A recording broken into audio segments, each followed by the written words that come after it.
Well, nagulat ako nung nakita ko yung numbers ng pagtitiwala ng mga tao sa akin dahil sa sobrang dami ng lumabas ng paninira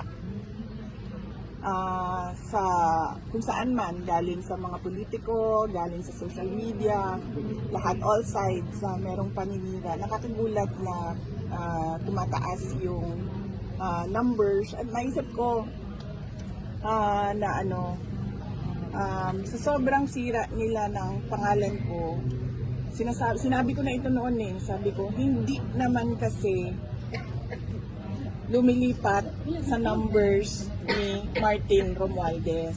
Kasi nga, sinabi ko nga din noon na kapag hindi ako tumakbong presidente, hindi pupunta yung boto ko kay Martin Romualdez, pupunta siya sa ibang kandidato. Dapat naiintindihan nila yan ngayon. Pero syempre hindi nila maintindihan yan kasi mga brilliant lang na mga tao po ang nakakaintindi na saan ba pupunta ang boto. So maraming salamat.